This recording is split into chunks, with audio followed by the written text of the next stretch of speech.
Of course, the big news over the last week was the big rally Donald Trump had at Madison Square Garden. And it brought a lot of different people there, and very exciting time for the MAGAverse, and packed Madison Square Garden to hear their hero, Donald Trump, speak. But there were some speakers before that. One in particular was a comedian named Tony Hinchcliffe. And Tony Hinchcliffe is somebody I am not familiar with. Apparently, if you're in the podcast atmosphere, you know who this guy is, because I think he's associated in some way with Joe Rogan. I think he also has his own podcast that seems to be very popular with the bros. So I don't subscribe to the bro podcast, so it's not my cup of tea. So I don't really know who he was. The only time I've ever heard of this guy is when he was on the roast of Tom Brady. And I got to be honest, I actually found him pretty funny during the roast of Tom Brady. But first of all, let's play the clip of what everybody's talking about. And I'm going to give you some thoughts on Tony Hinchcliffe and the rest of the show. But here's the one that got all the attention, of course. Absolutely wild times. It really, really is. And, there's a lot going on. Like, I don't know if you guys know this, but there's literally a floating island of garbage in the middle of the ocean right now. Yeah. I think it's called Puerto Rico. Okay. All right. Okay. We're getting there. No.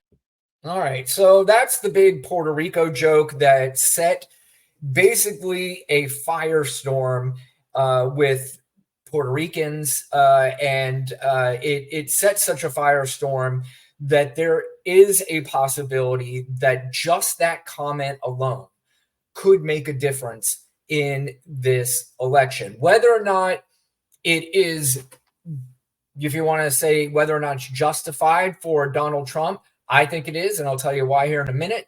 But it is a comment that a lot of people from Puerto Rico did not take to very kindly. And, I'm sure you've seen numerous clips, people all over the place from Puerto Rico, or people who live in Puerto Rico, major stars. There's a gentleman, Bad Bunny. I know of Bad Bunny. I don't know his music that well, but I know he is huge in the Latin community, in the Puerto Rican community. He's, from my understanding, he's almost like the Taylor Swift of that community. And I did see an article probably about a month ago, and I can't remember where I read it, but it had discussed Bad Bunny and whether or not, if he made an endorsement for a candidate, that it could make it could be a needle mover, as they call it. It could be a big needle mover because of the amount of people that love him and follow him. Apparently, he's got 45 million Instagram followers. And he, from what I was reading in the article, that he wasn't going to get political, and they anticipated that he was just going to stay out of it altogether, not endorse anybody, and just stay silent about it and be quiet. Where I'm sure the Kamala Harris camp, and maybe even the Donald Trump camp, were probably trying to court this guy, and he was just going to stay neutral until, of course, this comment. And after that comment, on the very same day, by the way, that Kamala Harris laid out her plans for Puerto Rico in a video, he sent out to his 45 million Instagram followers that very video. And I think he sent it out 3 different times. So he has made it clear now who he is supporting in this election. Jennifer Lopez, Ricky Martin are a couple. And then there's the gentleman, Nicky Jam, who went up on stage with Donald Trump about 2 months ago, 3 months ago, I believe it was. I'm not very familiar with Nicky Jam. Forgive me. You can look at me. I'm the old guy. I mean, my music tastes are already, for me, anything after 1992, I'm done. That's not to say anything made after 1992 has been terrible. There's been some really good stuff after 92, but for the most part, I'm before 92. So, but Nicky Jam was called up on stage by Donald Trump. Donald Trump said she is a beautiful woman or something to that effect. Had no idea that Nicky Jam was a man. And as he's walking up, I think he realized it and the mistake he made. But of course, like Donald Trump, he will never apologize, never say he made a mistake, anything like that. So Nicky Jam went up and endorsed him. And Nicky Jam, again, is another one that's big in the Latin community. He has tons of Instagram followers and TikTok followers. He rescinded his endorsement of Donald Trump today. I'm not exactly sure if he endorsed Kamala Harris, but if anybody knows, let me know. But I know he rescinded. So just days before the election, I mean, if you get a small percentage of the Latin community, people from Puerto Rico, and there are tons of people from Puerto Rico in a lot of these swing states. People aren't calling Florida a swing state. I am. But obviously, there are a lot of Puerto Ricans in Florida. There are a lot of Puerto Ricans in Pennsylvania, where, according to the polls, it's close enough to where just that alone could make a huge difference in this election. So we're going to see how this plays out. I have a feeling, I think I know how this is going to play out. And again, we'll talk about that later on the show when Lana jumps on. But Tony Hinchcliffe, it wasn't just Puerto Ricans. Of course, he went after Black people too. And again, I want to preface one thing about this set. Let's play the clip and then we'll talk about it. Heck yeah, it's a cool black guy with a thing on his head. What the hell is that, a lampshade? Look at this guy. Oh my goodness. Wow. I'm just kidding. That's one of my buddies. He had a Halloween party last night. We had fun. We carved watermelons together. It was awesome. Okay, so a couple things here. I personally have a very, very difficult time getting offended. I think you can joke about and you can have comedy about pretty much every subject. And I have seen that throughout my life. But generally, when I have seen it, it is smart, intelligent comedy, and it has a point.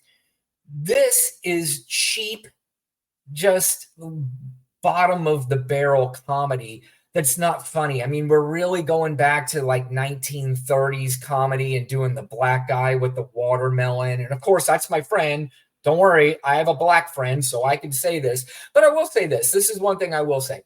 He's one of these guys that do these roast comedies. And I am a big fan of the roast comedies. But generally, when they're all in the room with each other and they're all roasting each other, it isn't good fun, whether it's racial, whether it has anything to do with ethnicity, sexual orientation, whatever it is. There can be some really funny stuff in there. But here's the problem for me with Tony Hinchcliffe.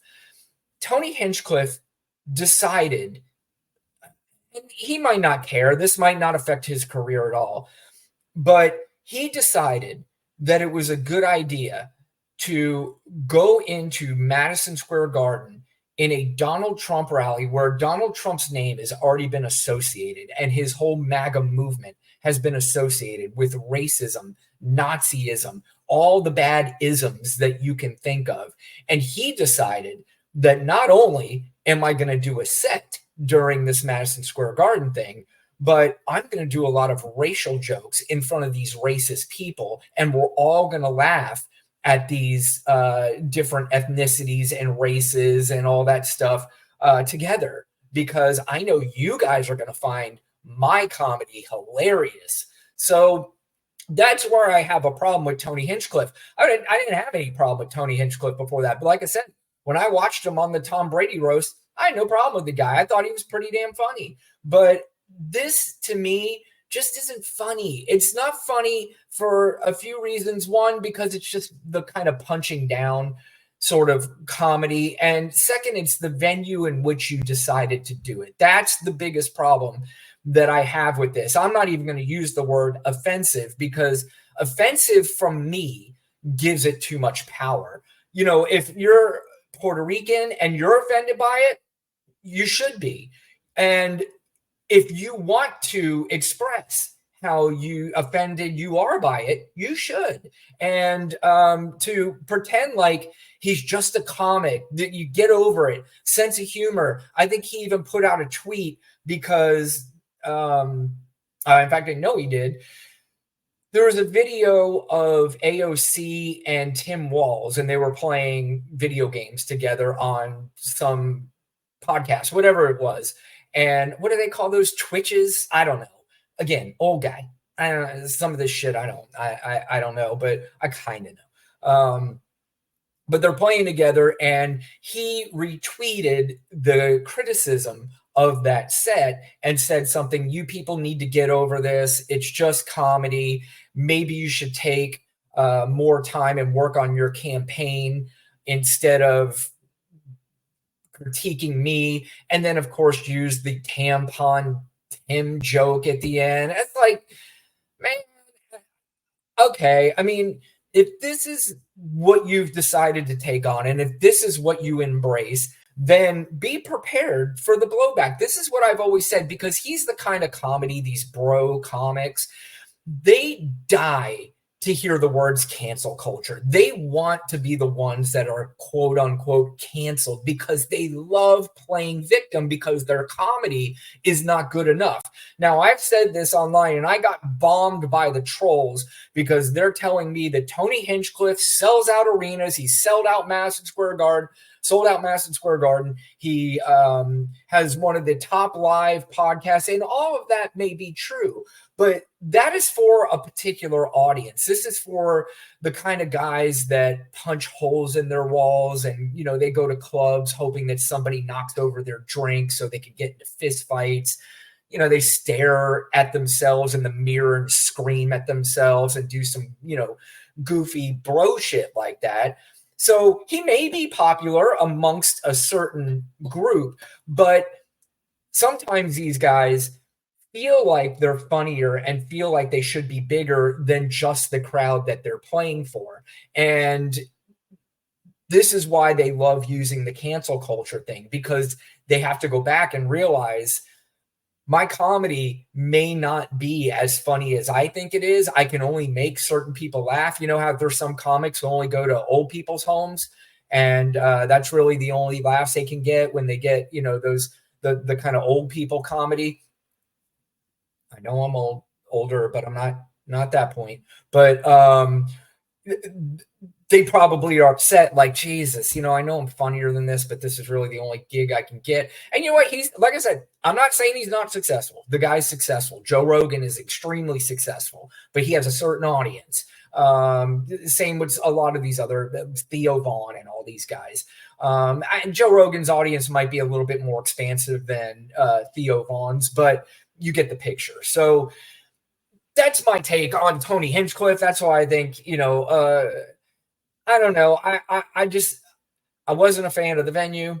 The jokes were lame. And when you decide to do these jokes in the venue of a place that is already deemed as a crowd of racist people, and again, I'm not saying every single person in that crowd is racist, although I have a hard time that if you're that into Donald Trump, there has to be some sort of racism or xenophobia. Definitely xenophobia. I mean, these people go fucking nuts when you mention immigration. That's, I think, Tony Hinchcliffe, that's one of the biggest applause when he started talking about immigrants coming into the country and made fun of them. And he also made fun of the Israel-Palestine stuff. The Palestinians, if they get into a war, they'll throw rocks in a rock, paper, scissor kind of thing. I don't know. But anyway, that was Tony Hinchcliffe.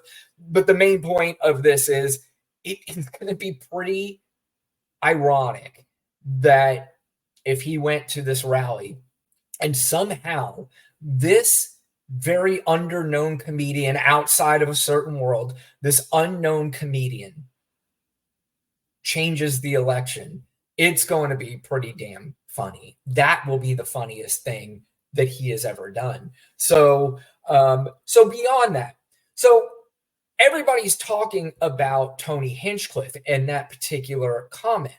For me, it wasn't Tony Hinchcliffe that was the most vile and offensive part of that entire show. It was all these nutballs after Tony Hinchcliffe came on to the stage.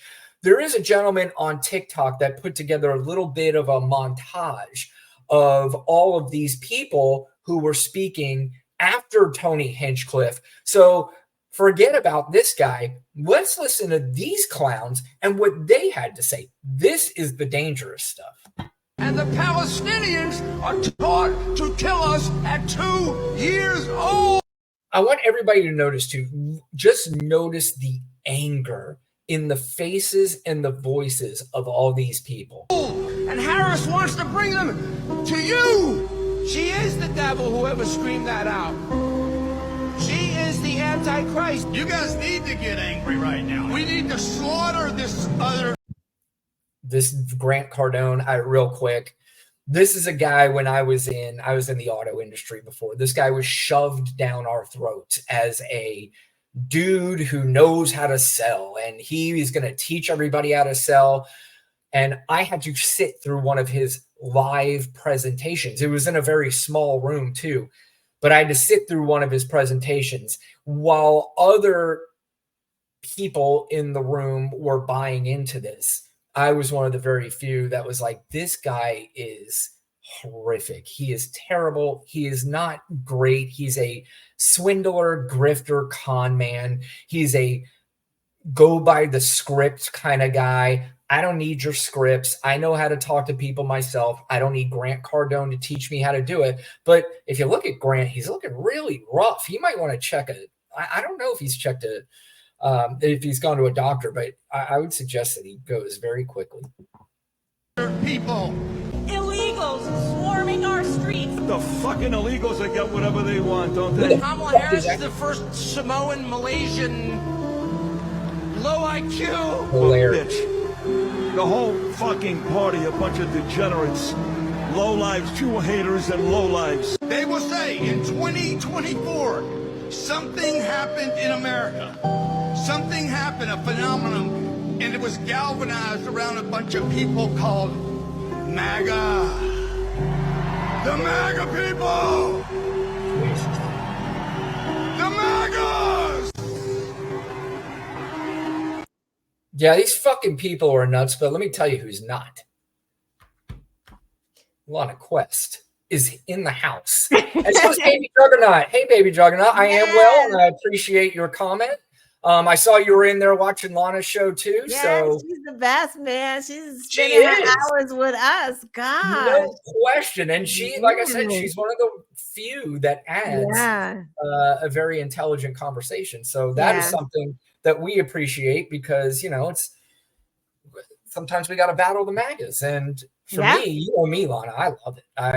It's right up my alley. I invite them to come in and I love it. But let me just catch up on what I was talking about. Obviously, we were talking about the Madison Square Garden thing. I went into my whole Tony Hinchcliffe rant. We know where that's at. I know you spoke about it a little bit too. That video I was just playing I was like, forget about Tony Hinchcliffe because that's who got all the news. It's really the people afterwards that were the scary ones. That's the ones that you need to take seriously. Yes. So give me your thoughts on what you saw over the weekend and anything that you want to say about, because I did play the Puerto Rican clip and of course, you know, the lame watermelon black guy joke clip. So I know you and I spoke about this a little bit yesterday, but what do you think? Yeah, it was like the same thing you said. It's like, why are we scapegoating it and staying on this comment when it was so much worse after him, like so much worse, like the watermelon joke, like he racist, like right, Puerto Rican joke, not funny. Actually, we might real quick. We might be thanking him for that Puerto Rican joke, but absolutely, kudos to you. Yeah, but like, you know what the thing was, what calling her a prostitute. That kind of like that. I think maybe because I'm a Black woman, right? And maybe because I understand that Black women get sexualized a lot, and that's the thing that they were doing to Kamala. saying that, you know, she came up under what's his name? Brown. What the hell is his Willie. name? Willie Brown, right? Exactly, saying she slept her way to the top. So them calling her a prostitute and she's got these pimp handlers, it's just like, that's just really gross and disgusting. On top of like them calling her evil, the Antichrist, like just really, oh, ew. And then, oh, Stephen Miller, Chief Stephen Miller, Chief Elon Nazi. Musk. Yeah. Yeah. And you know, it's funny, Lana, is that there's obviously Donald Trump clips. I didn't even pull any because we already know what this clown says anymore. Right. You know what I mean? It's just like, Right. how many more times can we hear the same stupid Right. garbage? Although I do have Donald Trump clips, but from that particular rally, Right. I'm just like, but I also did even hear from criticism from women on the right. And they're like, you guys just had this big bro fest. You realize you are turning women off. And see, the problem is, all they want to do is continue to rile up these very low information, very low intelligence men who get angry at everything, like immigrants and different races and trans people and all this stuff. And they have this internal anger about them that they get, and they're probably leaving there punching walls and, you know, punching themselves in the face like wackos and all that crazy waving machetes in front of a polling station in Florida. Yeah, we're going to get to that guy because he has a special designation that you are probably going to be familiar with at the end of the show. But there was one clip of Donald Trump that I did pull from the Madison Square Garden rally. A lot of this is uncomfortable to watch. This is Donald Trump greeting his wife, Melania. Oh, that was funny. When they walk up on stage together, it looks like, you ever see those? I mean, yeah. It's like, this looks like two people that haven't talked to each other in decades, and they just like met each other at the airport for the first time. Look at this. She's like, okay, I the check cleared, so you can give me one more kiss. And like she literally didn't want his lips on her face. She never does. She always pulls away from him. Not even a little, like she's just way, like, do it back here on my hair. He couldn't even touch her skin. Like that was just, that's what. Show that shit again. That's hilarious. It is funny. And you know what else too? What else is funny? Look at this There's a clip. I didn't get the rest of it though. When they walk down the steps, they're holding hands. She lets go and then basically takes off like Usain Bolt in the 2008 Olympics. He was gone. He can't even put his arms on her hip. Like, no. Obama, Michelle, when Barack goes to Michelle after she did her speech, he goes and he takes his arms around her waist and like pulls her in and hugs her. This man has her by the shoulder like it's a dude. Like, I mean, it is funny. There is a part of this that, you know, he's always this big tough guy. It looks like she controls every bit of them too, and that he is literally scared of her. Yeah. Now, if that were Ivanka, it might have been a little sexier.